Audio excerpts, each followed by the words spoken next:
Bismillah. Assalamualaikum warahmatullahi wabarakatuh. Alhamdulillah, salatu wassalamu ala Rasulillah wa ala alihi wa sahbihi wa mawala. Allah Ta'ala fil Qur'anil Karim, ya ayyuhalladzina amanu taqullaha haqqa tuqatih wa la tamutunna illa wa antum muslimun. Allahumma salli wa sallim ala nabiyyina Muhammadin wa ala alihi wa sahbihi wa man tabi'ahum bi ihsan ila yaumiddin, ya Allah. Baik Bapak Ibu sekalian, hadirin hadirat yang Allah Subhanahu wa taala. Puji syukur pada kita panjatkan kepada Allah Subhanahu wa taala pada pagi hari ini atas ketetapan Allah, atas kehendak Allah, kita masih dimampukan oleh Allah Subhanahu wa taala untuk menjalankan sebuah ketaatan, untuk bisa istiqomah. Dan istiqomah dalam menjalankan ketaatan itu merupakan a'zamul karamah, seagung-agungnya, sebesar-besarnya pemberian Allah yang Allah berikan kepada hambanya adalah luzumul istiqomah. Di saat seseorang itu bisa istiqomah menjalankan ibadah, istiqomah menjalankan ketaatan kepada Allah Subhanahu wa taala. Karena ibadah itu tidak sulit. Sholat sekali dua kali itu tidak sulit. Tapi yang sulit dan yang berat itu kita bisa istiqomah, kontinunya itu. Ya, setiap malam sholat malam itu 2 rakaat ditutup 1 witir. Istiqomah dengan itu bagi kebanyakan orang itu sulit. Kalau semalam 2 jam qiyamul lail itu mudah. Meskipun setelah itu berhenti Pak, selama 1 bulan kan ada ya. Jadi sholatnya malamnya itu sebulan sekali saja. Tapi yang kontinu inilah yang diharapkan oleh Nabi. Maka Nabi menjelaskan a'zamul karamah luzumul istiqomah. Ya. Bahkan ya, dalam pernyataan yang lain, ahabbul amali ilallah adwamuha wa inqad. Amal yang paling dicintai Allah itu yang kontinu, meskipun itu sedikit. Karena dengan waktu yang banyak kita gunakan untuk beramal ibadah itu, disitulah banyak atau peluang besar kita untuk bisa menggapai husnul khatimah, insyaallah. Salam dan salawat curah pada junjungan kita Nabi Muhammad sallallahu alaihi wasallam, serta keluarganya, para sahabatnya, dan orang-orang yang senantiasa istiqomah di atas jalan sampai akhir nanti. Baik Bapak Ibu sekalian yang dimuliakan Allah Subhanahu wa taala, pada pagi hari ini kita lanjutkan pada pembahasan fadlu sholat jamaah, keutamaan daripada sholat berjamaah. Hadis yang pertama, muttafaqun alaih, Rasulullah sallallahu alaihi wasallam sabda, sholatul jamaati afdalu min sholatil fardhi bi 27 darajah. Sholat berjamaahnya seseorang, ya tentunya di masjid, itu lebih utama daripada sholat sendirian dengan 27 derajat. Artinya ini sebuah keutamaan yang Allah berikan kepada orang-orang yang berjamaah di masjid. Nah, berbeda tentunya ya, dengan ibu-ibu ya. Kalau bapak-bapaknya sudah jelas keutamaannya. Kalau ibu-ibu, justru sholatnya wanita di kamarnya yang sempit itu lebih utama daripada sholatnya di teras rumahnya ya. Sholatnya wanita ya di teras rumahnya itu masih lebih baik daripada sholatnya wanita itu di masjid kaum, masjid ya, seperti ini ya. Dan yang terakhir kata Nabi, wa sholatuki fi masjidil qaum, dan sholatnya kamu wahai para wanita di masjid kaum itu khairun min sholatuki fi masjidi ma'i, itu masih lebih baik daripada sholatnya kamu bersamaku di Masjid Nabawi. Kalau untuk ibu-ibu berbeda. Meskipun demikian, para suami tidak boleh melarang istri untuk sholat berjamaah di masjid. Karena Nabi secara spesifik menjelaskan, la tamna'u ima Allah di masjid Allah. Kamu jangan melarang istri-istri kalian untuk sholat berjamaah di masjid, wal yakhrujna tafila. Tapi wanita tersebut kalau dia sholat berjamaah di masjid, hendaknya apa? Wal yakhrujna tafila. Dia hendaknya keluar ghairu mutatayyiban, yaitu tidak boleh memakai parfum. Itu saja batasannya. Kalau dulu nggak ada satir Pak, nggak ada satir begini, nggak ada. Jadi selepas salam itu langsung berdiri, ibu-ibunya langsung pulang ke rumah. Itu seperti itu. Kalau hari ini ada satir, itu memungkinkan ibu-ibu bisa ikut kajian pada subuh dan sebagainya. Yang secara prinsip, kalau ibu-ibu boleh berjamaah di masjid, mendapatkan sebuah pahala, ya, tapi kedudukannya tetap ya, yang 27 derajat ini berlaku untuk kaum laki-laki, seperti itu. Karena nasnya sendiri jelas kalau untuk ibu wa buyutuhunna khairun lahun, dan rumah-rumah mereka itu lebih baik, ya, rumah-rumah mereka itu lebih baik. Nah, adapun di masjidnya itu sendiri keutamaannya ada perbedaan. Ya, keutamaannya ada perbedaan. Kalau untuk jamaah laki-laki atau untuk bapak-bapaknya, maka sebaik-baik safnya itu khairu sufufir rijali awwaluha. Sebaik-baik safnya laki-laki itu yang paling pertama. Ya. Wa syarruha akhiruha, dan yang paling buruk itu yang paling belakang. Gitu ya. Nah, kalau untuk ibu-ibunya itu berbeda. Sebaik-baik safnya wanita itu yang paling belakang, ya. Dan yang paling buruk itu yang paling depan. Itu bila mana lagi-lagi tidak ada satir, tidak ada pembatas seperti ini, maka berlaku seperti itu. Tapi kalau ada pembatas, tetap ibu-ibu afdolnya sholatnya di shaf yang pertama. Ini terkait keutamaan. Nah, kemudian kita bacakan lagi keutamaan yang berikutnya. Sholatul rajuli fi jama'atin tudha'afu ala sholati fi baitihi wa fi suqihi hamsan wa isrina dhifan. Salatnya seseorang secara berjamaah, maka pahalanya Allah kali lipatkan. Ya, di sini 25 kali lipat pahala daripada salatnya dia di rumahnya atau di pasarnya. Wa dzalika annahu idza tawadda'a fa ahsana wudu'. Hal itu bisa digapai dengan apa? Dia pertama kali memulai dengan wudu, kemudian memperbagus wudunya, summa kharaja ilal masjid, kemudian dia keluar menuju ke masjid, la yuridu illa shalah, dan tidak ada tujuan dia melainkan untuk sholat, lam yahtu khatwatan illa rufiyat lahu biha darajat. Tidaklah dia melangkah, ya, dia melangkah, melainkan Allah akan angkat derajatnya. Jadi satu langkah kita itu derajat kita diangkat oleh Allah Subhanahu wa taala.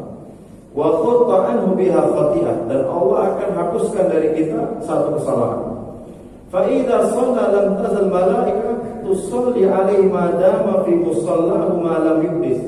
Kalau seseorang itu sudah sholat ya, maka para malaikat itu akan bersalawat kepadanya. Salawat malaikat itu artinya adalah bahwa para malaikat itu memohonkan ampunan untuk kita selama kita masih dalam sholat. Bahkan di sini tidak hanya selama kita sholat, madama fi musallahu, selama dia masih di tempat sholatnya. Ya, dan para malaikat tadi berdoa, Allahumma sholli alaihi, Allahumma arhamhu. Ya Allah, ampunilah orang tersebut. Ya Allah, rahmatilah orang tersebut. Ini hadis muttafaqun alaih, ya, yang kesahihannya menurut syarat Imam Bukhari dan Muslim, ya. Jadi keutamaan kalau kita sholat dan kita masih di tempat sholat kita itu, maka para malaikat akan mendoakan kita, Allahumma fir lahu, Allahumma hamdu. Nah, kemudian tentang masalah uzur, ya, alasan kapan seseorang itu boleh tidak sholat berjamaah di masjid. Ini ada yang bertanya tadi. Yang pertama, kalau buta itu boleh nggak sholat berjamaah di masjid? Jawabannya tidak boleh. Dia harus tetap sholat berjamaah di masjid. Ini ada sahabat Nabi yang bernama Abdullah bin Umi Maktum. Itu datang kepada Rasulullah. Ya Rasulullah, innahu laysa li qa'idun yaquduni lil masjid. Ya Rasulullah, saya enggak ada orang yang mau menuntunku, mengantarku ke masjid. Ya. Apakah ada keringanan untukku untuk sholat di rumah? Di saat itu Rasulullah, iya, kamu sholat di rumah. Baru saja berbalik itu ditanya, hal tasma'u nida'a sholat? Wahai Abdullah bin Maktum, kamu dengar enggak panggilan sholat itu? Dijawab, na'am, dengar ya Rasulullah. Maka apa perintah Nabi yang tadi membolehkan diralat Pak. Ya, kalau kamu mendengar seruan adzan itu, fa'ajib, maka penuhilah panggilan tersebut. Padahal di Madinah di saat itu Pak, masih banyak bebatuan Pak, masih banyak binatang buasnya. Apalagi orang yang buta itu kesandung. Maka kita pernah melihat ya, sebuah kisah, ya dikisahkan bahwasanya Abdullah bin Maktum ini pernah datang ke masjid jalan kaki begitu, kesandung batu, terjatuh dan kepalanya ngebentur batu itu. Ada keluarlah dari itu. Tiba-tiba ada seseorang yang membantu beliau sampai ke masjid, pulangnya diantar lagi, tapi nggak ada pembicaraan gitu kan. Nah, hari ketiganya penasaran, ini sahabat Abdullah bin Maktum ini sebenarnya siapa? Ditanya, man anta, siapa kamu? Dijawab, ana syaitanun, saya setan katanya. Kemudian ditanya lagi, kenapa engkau membantu saya untuk ke masjid dan pulang dari masjid? Bukankah itu semuanya adalah untuk kebaikan dan kamu tidak bertugas untuk hal itu? Apa jawaban saya tadi? Iblis tadi Pak. Dia menjawab, di saat kamu tersandung kakimu, kemudian kepala kamu keluar darah, separuh dosa-dosamu itu sudah dihapuskan oleh Allah Subhanahu wa taala. Kemudian kenapa saya bantu kamu untuk tidak kesandung lagi? Karena kalau kamu kesandung lagi dan jatuh lagi, maka separuh dosamu akan Allah hapuskan. Ya, maka saya tidak menginginkan separuh daripada dosa-dosamu itu dihapuskan oleh Allah Subhanahu wa taala. Coba bayangkan, setan itu sampai seperti itu perjuangannya supaya kita tidak mendapatkan sebuah keutamaan. Itu seperti itu. Ya, untuk saat ini mungkin kita melakukan sesuatu yang haram, itu gak mungkin lah. Ya. Sudah bukan masanya mungkin, sudah banyak yang sudah bertobat kan begitu. Tapi setan tidak akan berhenti sampai di situ saja. Jadi pertama itu setan itu mengajak kita untuk berbuat kekufuran Pak. Kalau nggak bisa kesyirikan, kalau nggak bisa setan akan menggoda kita melakukan dosa-dosa besar. Kalau dosa-dosa besar kita nggak bisa, maka kita akan disibukkan dengan dosa-dosa kecil, gitu kan? Kalau dosa-dosa kecil pun juga setan nggak bisa menggoda kita untuk melakukan itu, maka setan akan menyibukkan kita dengan perkara-perkara yang mubah yang di dalamnya tidak ada nilai manfaat. Apa itu Pak contohnya? Dikit-dikit makan gitu. Ya, banyak ngobrol. Itu kan mubah Pak. Tapi lagi-lagi ya nggak boleh berlebihan. Banyak ketawa gitu. Termasuk banyak tidur. Apalagi meyakini hadis yang dhaif ya. Apa itu? Naumu shaimi ibadah. Ya, tidurnya orang puasa itu adalah ibadah. Dikit-dikit tidur gitu ya. Tapi masih bisa dibilang tidur itu aman hari ini Pak. Lebih aman daripada melek mata ini Pak. Karena Nabi itu memberikan sebuah gambaran tentang kondisi akhir zaman. Beliau bersabda, satakunu fitnah, akan terjadi fitnah-fitnah besar. Al-muttaju fiha khairu minal jalis. Orang yang berbaring tidur di rumahnya itu lebih baik daripada dia duduk. Wal jalis khairu minal qa'im, yang duduk saja di rumahnya itu masih lebih baik daripada dia berdiri. Wal qa'im khairu minal masih, yang berdiri saja di rumahnya itu lebih baik daripada dia berjalan keluar rumah. Yang berjalan saja kata Nabi, wal masyi khairu minas sa'i, yang berjalan keluar rumahnya itu dengan berjalan kaki itu lebih baik daripada dia berlari. Ini penjelasan Nabi terkait kondisi akhir zaman, di mana kalau kita keluar rumah itu sudah banyak sekali fitnah-fitnah menghadang kita itu. Dan terbukti kan hari ini. Kalau Imam Syafi'i melihat betis rontok itu hafalan. Nah kita memang kalau nggak ada urusan-urusan yang penting di luar rumah, baiknya apa? Nggak usah keluar rumah, ya, apalagi ya bisa dibilang ya, semakin kesini perempuan-perempuannya semakin tidak paham Islam. Malah jumlah mereka di luar rumah lebih banyak daripada jumlah kaum laki-laki. Istilah katanya saja begini Pak, di SPBU itu Pak, mau yang jualan itu jelek Pak, yang apa itu petugasnya itu, mau laki-laki, panuan, mau kadasan itu. Yang namanya orang itu butuh yang namanya BBM ya, Pak. Istilah kata kalau toh kita sudah bensinnya udah res, mau nggak mau kita juga ngisi kan. Tapi sekarang yang disajikan kenapa sih harus perempuan gitu ya. Ini kasihan bapak-bapaknya ini gitu. Kasihan bapak-bapaknya ini. Kalau melihat betis kilas saja nggak sengaja itu sudah bisa mengacak-acak hafalan begitu kan. Apalagi di zaman kita ini Pak, kadang tidak sengaja yang dilihat lebih daripada itu. Alhamdulillah. Nah, ini menjadi ujian tersendiri. Maka ya kadang di rumah itu lebih selamat untuk sehari. Tapi di rumah pun hari ini tidak selamat juga. Selama megang setan gepeng itu terus Pak. Lihatlah, muncul juga itu gambar-gambar itu. Ya Allah wala quwata illa billah. Memang hari ini harus pintar-pintar kita mencari sebuah kegiatan supaya kita tidak digalakkan oleh Allah Subhanahu wa taala dalam perkara-perkara yang mubah, yang habiskan waktu gitu ya. Nah, kemudian mungkin kita juga bertanya-tanya, ya, apa sih hukuman kalau kita tidak sampai sholat berjamaah di masjid? Ya. Padahal di rumah juga kan sah juga sholatnya. Didudukkan dalam kitab Lajnah Daimah al-Busi ilmu ifta terkait sholat jamaah, hukum sholat jamaah. Ya, di sana ditegaskan ya, sholat berjamaah itu hukumnya sunnatul wajibah. Nah, ini sebagian menjelaskan hukumnya sunnah tapi yang wajib, begitu ya. Nah, ini yang pertengahan lah dalam melihat hukum sholat berjamaah. Tapi ketika melihat perintah-perintah dari Nabi, di antaranya di sini adalah walladzi nafsi biyadihi, demi jiwaku yang ada di tangannya, laqad hamantu an amuru bi hatabin fayuqtab. Hampir-hampir saja saya, kata Nabi, memerintahkan seseorang untuk mengumpulkan kayu. Ya. Summa amara bis shalat. Kemudian saya perintahkan pada kaum muslimin itu untuk menegakkan salat. Summa amara rajulan fayaquman nas. Maka saya akan tunjuk ada orang yang azan, ada yang jadi imam gitu kan. Summa ukhalifa ila rijal fa uharriqu alaihim buyutahum.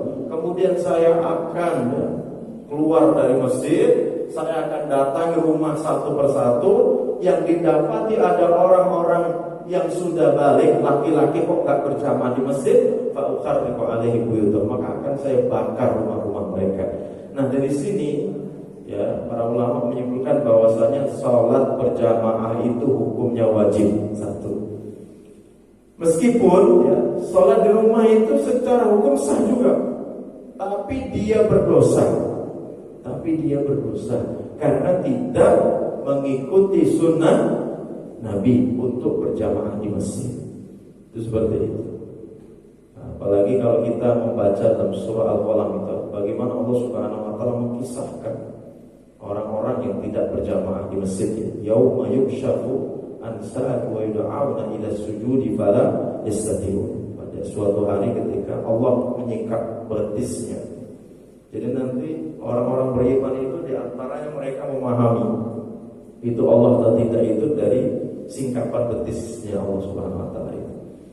Jadi Allah akan menampakkan wajahnya nanti pada hari kiamat, dan itu merupakan sebuah kenikmatan yang luar biasa, kenikmatan yang paling besar yang akan didapati oleh para penghuni surga, yaitu bisa melihat wajah Allah Subhanahu wa taala.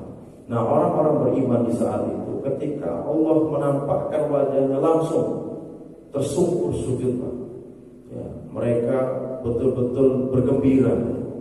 Akhirnya mereka tunjukkan ketundukan mereka di saat itu dengan tersungkur sujud di hadapan Allah Subhanahu wa taala. Fala yastati'un. Tapi ada sebagian orang itu yang dia tidak mampu untuk sujud di saat itu. Khasi'atan absaruhum tarhaquhum dhillah. Mereka menundukkan pandangan. Jadi orang-orang yang enggak bisa sujud ini, mereka menundukkan pandangan. Kemudian diliputi kehinaan. Karena apa? Yang lain bisa sujud, dia enggak bisa sujud. Ya, yang lain sujud, dia enggak bisa sujud. Ya, diliputi sebuah kehinaan. Waqad kanu yud'auna ila sujudi wa hum salimun. Karena dahulu di dunia diseru untuk sujud, mereka enggan, padahal mereka dalam keadaan sehat walafiat. siapakah mereka orang-orang yang tidak bisa sujud ini? Yaitu orang-orang yang mendengar hayya 'alas shalah, hayya 'alal falah. Mereka mendengar itu panggilan hayya 'alas shalah, hayya 'alal falah, fala yujibuna, tapi mereka tidak memenuhi panggilan tersebut. Inilah orang-orang yang nanti kepalanya itu justru terjungkal ke belakang, tidak bisa sujud di hadapan Allah di padang mahsyar. Itu menandakan bahwa dirinya dulu enggan sujud, yaitu apa? Salat berjamaah di masjid. Maka bagi bapak sekalian yang sudah dimudahkan oleh Allah Subhanahu wa taala untuk salat berjamaah di masjid, ini merupakan sebuah karunia yang Allah tidak berikan kepada semua orang. Orang itu belum dapat hidayah, Pak. Meskipun rumahnya depan masjid, itu belum ke masjid itu. Loncatnya nyampe di masjid, Pak. Enggak sampai juga. Tapi urusannya bukan masalah dia dekat rumahnya, bukan masalah fisiknya lebih kuat, bukan masalah itu. Tapi yang menjadi pengaruh dalam hal ini adalah keimanan seseorang. Itu adalah hidayah. Ya, hidayah dari Allah Subhanahu wa taala. Ya, paling tidak para penghuni surga itu kan sudah terlihat, Pak, sebenarnya. Tanda-tandanya itu sudah kelihatan. Para penghuni surga itu punya kebiasaan-kebiasaan yang memang tidak dimiliki oleh orang lain. Unik kebiasaannya, Pak. Ya, di antara kebiasaannya itu apa? Kalau kita dapati ya, dulu di zaman Nabi itu ada sahabat Sya'ban. Ya, sahabat Sya'ban. Sahabat Sya'ban itu kalau yang lain berharap rumahnya dekat dengan masjid, beliau malah berpikir rumahnya jauh dari masjid. Ya. Kenapa? Kalau dekat dengan masjid pahalanya sedikit, jalan kakinya itu. Hanya beliau memilih rumah yang paling jauh dari Masjid Nabawi supaya jalan kakinya itu. Karena Nabi menjelaskan a'dhaman nasi ajran ab'aduhum ila al-masjid. Orang yang paling banyak pahalanya itu adalah orang yang paling jauh melangkahkan kakinya menuju ke masjid. Maka kalau masih ada di komplek ini saja, Pak, usahakan jangan naik motor, begitu maksudnya. Jalan kaki. Kalau bisa sampai ke Sandung, Pak. Kayak tadi, diampuni separuh dosanya. Ini sudah naik motor, gitu. Padahal cuma di situ, naik motor juga, gitu. Naik motor. Karena pahala itu lagi-lagi Allah akan berikan. Ya, itu disesuaikan dengan beratnya kita mengerjakan sebuah ibadah itu. A'dhaman nasi apa? Kalau kita ini al-jaza min jinsil amal. Sebuah pahala itu disesuaikan dengan beratnya suatu amalan. Artinya semakin berat, maka pahalanya itu semakin banyak, kan begitu kan? Antara naik motor jalan kaki, tentunya jalan kaki itu lebih berat. Itu seperti itu. Nah, berkisah tentang masalah hal tadi, tentang sholat berjamaah tadi itu, ya memang kalau dipikir-pikir, apa sih utamanya begitu kan? Apa sih gitu ya? Keuntungannya dan sebagainya. Ternyata itu memang nggak bisa diukur. Dengan mata itu juga nggak bisa diukur, Pak. Tapi yang bisa mengukur itu adalah hati kita. Cobalah setiap kali kita pulang dari masjid, Pak, apa yang kita dapati? Sebuah ketenangan. Dan itu janji dari Nabi kok. Wa mastama'a qaumun fi baitin min buyutillah. Tidaklah suatu kaum itu berkumpul di rumah-rumah Allah. Apalagi tidak hanya sholat, di dalamnya juga bermajelis ilmu. Yatluna kitabah, dia membaca Al-Quran. Habis sholat antum baca Al-Quran, sebelum sholat antum baca Al-Quran. Wa yatadarasunahu bainahum, bahkan sampai mengkaji Al-Quran di dalam masjid itu, illa nazalat alaihim sakinah. Allah akan anugerahkan ketenangan dalam diri kita, dalam hati kita. Ya Allah, ya. Habis sholat subuh itu, Pak, kita dapati kalau kita lewat itu orang yang baru keluar dari masjid itu, wajah-wajah mereka itu beda, enak dilihat. Terutama yang rutin sholat subuh itu enak betul wajah-wajah dilihat. Dan insya Allah min ahli jannah, ya, insya Allah termasuk penghuni surga. Karena tadi tanda-tandanya itu terlihat dari mana? Ya, Nabi menjelaskan di saat para sahabat bertanya, ya Rasulullah, masing-masing kita ini kan sudah ada ketetapannya. Yang mau masuk surga sudah ada ketetapannya, masuk neraka sudah ada ketetapannya. Siapa sajanya, begitu kan? Bahkan ketetapan itu sudah ada 50.000 tahun sebelum diciptakan langit dan bumi, Pak. Ketetapan kita sudah ada itu. Apakah mau ke surga atau mau ke neraka? Nah, saat itu para sahabat langsung bertanya, afala nattakilu ya Rasulullah? Jika demikian, kenapa kita enggak santai-santai saja ya Rasulullah? Ya, bertawakal saja. Kalau ketetapan itu semuanya sudah ada. Tapi jawaban Nabi apa? I'malu fakulun muyassarun lima khuliqa lahu. Berusahalah kalian untuk beramal kebaikan. Bersungguh-sungguhlah kalian untuk mengerjakannya, karena masing-masing kalian itu akan dimudahkan untuk mengerjakan sesuatu yang menjadi ketetapannya. Kalau kita calon penghuni surga, Pak, pasti kemudahan yang Allah berikan hari ini dalam kebaikan, dalam ketaatan. Di antaranya apa? Rutinnya antum bolak-balik ke masjid ini salah satu bentuk Allah mudahkan kita dalam ketaatan. Itu kan betul itu.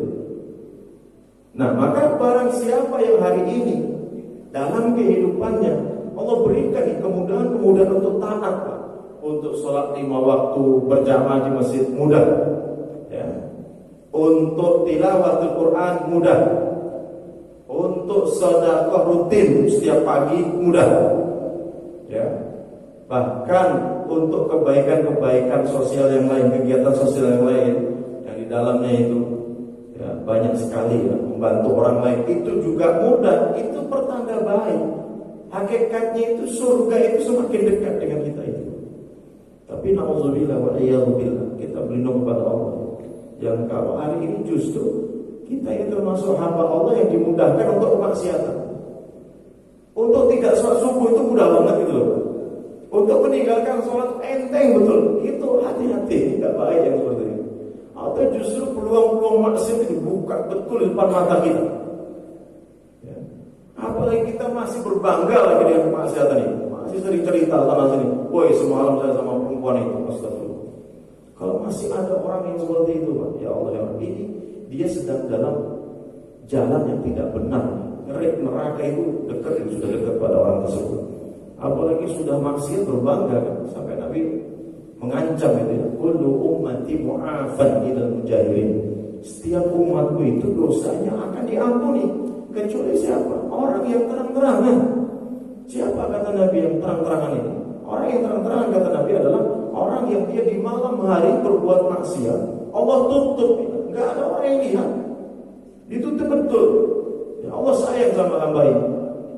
Tapi di siang hari dia malah cerita sama kawan-kawannya, oh semalam saya sama fulana yang terkenal itu, astagfirullahaladzim. Dia berbangga dengan kemaksiatan yang dia lakukan. Nah, orang-orang yang masih seperti ini, Pak, mengerikan. Di pintu-pintu neraka semakin dekat ini. Semakin dekat. Kalau nggak segera berhenti, ini bahaya. Ini berbahaya. Nah, maka sekarang kita dimudahkan Allah dalam urusan apa saat ini, gitu saja. Itulah tempat kembalinya kita disesuaikan dengan kemudahan kita saat ini. Pernah ada Nabi duduk dengan para sahabat radhiyallahu anhu. Saat itu ada jenazah yang diberangkatkan. Para sahabat kenal yang meninggal itu siapa? Oh, itu fulan itu mah, ada sholat, fulan itu sedekah. Pokoknya kebaikan disebut oleh para sahabat itu. Nabi langsung mengatakan wajibat pasti. Tidak lama dari itu ada jenazah lagi, Pak, yang diberangkatkan ke pemakaman. Para sahabat ribut lagi. Karena yang meninggal ini bukan orang baik, Pak. Disebutlah itu ya. Mungkin kalau sekarang ya, nggak pernah sholat, kerjaannya dangdutan misalnya gitu, Pak. Sebut aja lah. Kerjaannya selingkuh, oh udah disebut-sebut gitu. Nah kata Nabi wajibat pasti. Akhirnya sahabat tadi bertanya, penasaran, ya Rasulullah, makna wajibat? Apa yang kau maksud pasti itu? Nabi menjawab, hada asnaitu khairan wajibat abul jannah. Jenazah yang pertama yang kau sebutkan kebaikannya itu wajibat abul jannah, maka dia pasti masuk ke dalam surga. Sedangkan jenazah yang kedua yang engkau sebut-sebut keburukannya itu pasti masuk neraka. Antum syuhada Allah fil ardi, karena kalian adalah saksi-saksi Allah di muka bumi ini. Ya, jadi saya baca sarah hadis ini, Pak. Kalau ada orang meninggal itu, Pak, sebenarnya untuk melihat dia itu calon penghuni surga atau neraka itu, Pak, cukup datangi 4 orang soleh di tempat itu, tanyalah kepada orang soleh 4 orang ini, ditanya bagaimana fulan, baik, bagaimana fulan, aduh dia itu meninggal, kita kehilangan Ustaz. Biasanya dia sholat di sholat yang pertama terus, ya, apalagi dia juga muazin, apalagi dia sering bersedekah. Nah, kalau 4 orang ini bilang baik semua, 4 orang ini itu sudah bisa dipastikan insya Allah orang tersebut min ahli jannah. Tapi sebaliknya, orang soleh ditanya gimana fulan, waduh, syukur kita mati. Kalau udah kata-katanya begitu, Pak, ngeri itu. Ya, benar-benar bisa jadi dia calon-calon penghuni neraka gitu ya. Jadi orang penduduk bumi itu sudah nggak sabar lagi dia itu pergi gitu, Pak. Nah, kalau keberadaan kita itu sudah seperti itu, Pak, waduh, mengerikan gitu, Pak. Nah, jadi ini adalah salah satu ya pilihan hidup kita yang sebenarnya kita ini hari ini pada kebaikan atau tidak. Ada salah satu kebaikan untuk kita yang Allah Subhanahu wa taala berikan, ya kita bisa sholat berjamaah di masjid. Nah, kalau kita tidak sholat berjamaah di masjid bagaimana? Ini kita bacakan hadisnya. Dalam hadis Abu Dawud dengan sanad yang hasan, "Ma min salasatin fi qaryatin wala badwin." Tidaklah 3 orang yang tinggal di suatu desa atau suatu perkampungan. Ini ada satu perkampungan, Pak. Rumahnya cuma 3 orang, 3 rumah ya. Nah, di situ ada 3 orang laki-laki. Satu rumah 1 orang laki-laki, satu rumah 1 orang laki-laki. Kemudian la tuqamu fihi musalla, yang di tengah-tengah 3 orang ini tidak ditegakkan sholat berjamaah. 3 orang ini mau sholat di rumah masing-masing, Pak. Ini pengibaratan tentang perintah sholat berjamaah, Pak. Kalau 3 orang saja wajib, apalagi lebih daripada itu. Nah, tidaklah ditegakkan di tengah-tengah mereka sholat berjamaah illa stahwadha alaihim syaitan, melainkan setan berkuasa atas mereka. Jadi kalau ada di kampung itu, Pak, musola itu mohon maaf, mic-nya itu kabelnya udah putus, terus apanya itu, amplinya itu udah hilang. Sholat masuk itu ya Allah, tai cicak di mana-mana, kotoran cicak itu. Kita sholat aja ambil dong, baunya luar biasa. Ini kata saya penduduknya banyak kok nggak diurus ya. Ternyata azan nggak ada yang azan, Pak. Itu bisa dipastikan kampung itu dalam kuasa setan itu. Karena di antara salah satu usaha kita terlepas dari kuasa setan itu, kita bisa sudah berjamaah. Berarti kita lepas, Pak, dari kungkungan setan itu. Maka tidak hanya itu, cukup di azan subuh itu kita nggak dengar azan, itu sudah kita dalam kuasa setan itu. Bala syaitan fi udhunai, setan mengencingi kedua telinga orang tersebut, sehingga dalam kuasa setan, sehingga orang tersebut tidak bisa mendengar panggilan azan. Apalagi sampai sudah berjamaah di masjid. Artinya seperti itu. Ya, jadi benar-benar sebuah kondisi yang cukup ya kita harus berhati-hati. Maka pesan Nabi kepada kita, fa'alaikum bil jamaah, hendaklah kalian berjamaah. Fa'inna ma yaqulu dhi'bu bil ghanam bil qasiyah, karena serigala itu akan memakan kambing yang sendirian. Asyaitonu ma'al wahid, kata setan itu akan menggoda satu orang. Setan ini, Pak, sebenarnya kalau kita ingin ya lihat dan kalau kita kaji, Pak, setan yang membisik kita itu berapa sih? Koreng itu kan satu kan, Pak, sebenarnya. Tapi bisikannya setan kan kontinu. Terutama di saat kita sendiri. Bisikan-bisikan halus pada, ayo buka HP, ayo. Itu dulu kan gadis yang kamu idam-idamkan, tapi kamu ditolak orang tuanya. Sekarang sudah jadi janda. Nah, gitu, Pak. Yang membisiki begitu itu siapa? Ya setan, koreng itu sebenarnya. Tapi bisikannya ini kontinu terus gitu kan. Di saat kita sendiri muncul bisikan itu, di saat kita berjamaah begini, maka akan kepikir, Pak. Karena apa? Setan dengan 2 orang dia akan menjauh, 3 orang akan semakin menjauh, semakin banyak orang dia akan semakin menjauh, gak bisa menggoda kita. Itu seperti itu. Maka kalau mau baik, jangan ya keluar dari jamaah. Ya, jangan sampai keluar dari sebuah komunitas. Harus bersama seperti itu. Dalam perjalanan safar mungkin begitu kan mengatakan, ar-raqibu syaitan. Orang yang safar sendirian itu setan. Yang dinas-dinas keluar itu terbukti kan, Pak? Yang dinas keluar itu, Pak. Kalau nggak beriman sendirian lagi, Pak, dia safarnya, Pak. di tempat yang begitu lagi, udah ya, akan rawan. Kemudian waraqibani syaitana, dua orang yang berpergian itu adalah dua setan katakan. Nah, dikatakan orang itu aman bepergian itu manakala wasalasa, 3 orang. Itu baru dikatakan rombongan safar. Dikatakan orang yang safar ini aman dari godaan setan manakala bertiga. Kalau masih berdua masih kurang aman. Itu seperti itu. Jadi kalau antum mau safar-safar itu jangan sendirian, Pak. Kalau bisa ngajak. Yang paling aman lagi ngajak keluarga. Kalau Nabi istrinya berapa? Di Madinah dulu, Pak, 9. Jadi kalau mau safar diundi, namanya yang keluar itulah yang ikut safar bersama Nabi.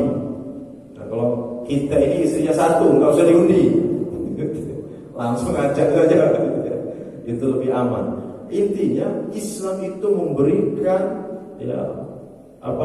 langkah-langkah pencegahan supaya kita tidak melakukan sebuah kemaksiatan. Di antaranya tadi, jangan sendiri.